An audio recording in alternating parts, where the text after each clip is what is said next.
পরশ মনি ছোঁয়াও প্রাণে, এই মন পূর্ণ করো, পূর্ণ করো, এই জীবন পূর্ণ করো, এই জীবন পূর্ণ করো, দহন দানে প্রাণে।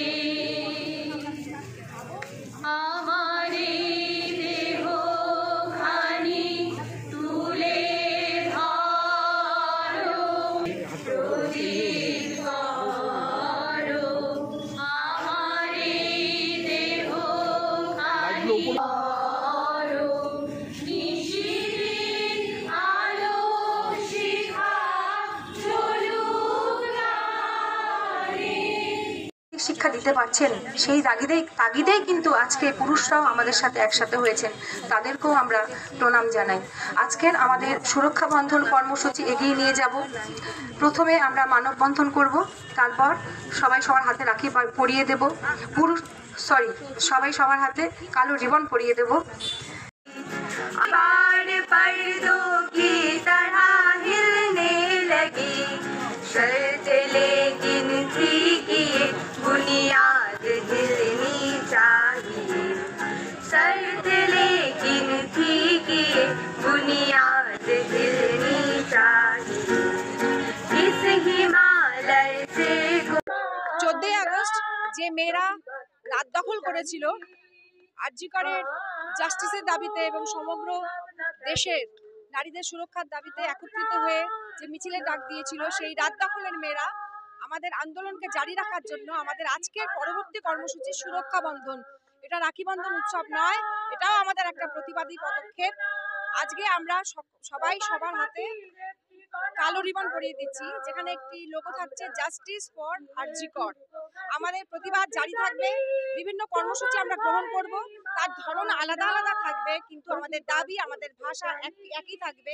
এটা কোনো রাজনৈতিক প্ল্যাটফর্ম নয়, এখানে সমস্ত ধর্ম বর্ণ সমস্ত মতাদর্শের ঊর্ধ্বে গিয়ে সবাই আমরা এখানে একসাথে হয়েছি।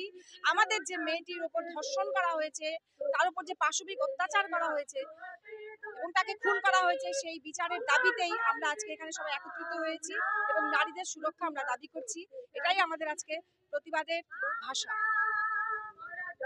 আমার নাম চন্দ্রানী ঘোষাল। আজকে আবার পথে নেমেছে কোচবিহারের মানুষ, কি বলবেন?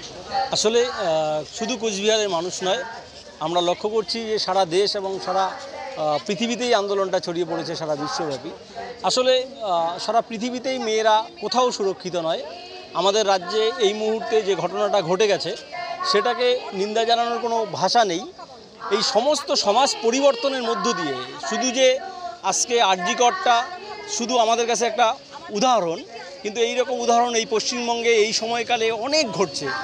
আমাদের সমস্ত মানুষকে সমাজ পরিবর্তনের লক্ষ্যে, মানসিকতার পরিবর্তনের লক্ষ্যে ঘর থেকে শুরু করতে হবে, শুধু প্রশাসন বা কেউকে নির্দিষ্ট করে দোষে নয়। এবং আরেকটা জিনিস লক্ষণীয় যে আমাদের রাজ্যে আমরা বেশি করে যেটা দেখতে পাচ্ছি, আমাদের আজকে রাস্তায় বারবার নামতে হচ্ছে, তার মূল কারণ হচ্ছে যে প্রশাসনের একটা বড় অংশ সাধারণ মানুষের এই জাস্টিস চাই বলে, অথচ তার পেছনে দেখা যাচ্ছে যে তারাই সব কিছু লোপাট করছে। এইদিকে মুখে বলছে আমরাও জাস্টিস চাই, কিন্তু এইদিকে দেখা যাচ্ছে যে তারাই সমস্ত এভিডেন্সকে লোপাট করছে। এই যে দ্বিচারিতা প্রশাসনের, যার জন্য আজকে মানুষ প্রশাসনের উপর আস্থা হারাতে বসছে, এই জায়গার থেকে বেরিয়ে এসে মানুষকে একত্রিতভাবে দলমত নির্বিশেষে রাস্তায় নামতে হবে। তাছাড়া মানুষের কিন্তু কোনো পথ নেই। কারণ আজকে আমি ভাবছি ঘটনাটা কলকাতায়, কালকে আমার ঘরে যে মেয়েটা আছে সে কি সুরক্ষিত? ফলে যারা ঘরে বসে অঙ্ক করছে তাদেরকে কিন্তু ভুল করছে তারা। এই অঙ্ক করার জন্যই সমাজটাকে বারবার গুবলেট করে দেওয়ার চেষ্টা করছে এই পলিটিশিয়ানরা। এই তথাকথিত রাজনৈতিক জায়গা থেকে বেরিয়ে এসে মানুষকে একটা সুস্থ সমাজের লক্ষ্যে ছুটতেই হবে, এটাই আমাদের আবেদন। আনন্দ সংবাদ এবার বিভিন্ন চিকিৎসার জন্য আর ভিন রাজ্যে পাড়ি দিতে হবে না। এবার ব্যাঙ্গালোর, হায়দ্রাবাদ ও কলকাতার বিভিন্ন সুদক্ষ চিকিৎসকরা কোচবিহারের মেডি ওয়ার্ল্ডে বসছেন। চিকিৎসা সংক্রান্ত যে কোনো পরামর্শ নিতে আপনারা যোগাযোগ করতে পারেন কোচবিহার পলিটেকনিক কলেজের ঠিক উল্টো পাশে মেডি ওয়ার্ল্ডে।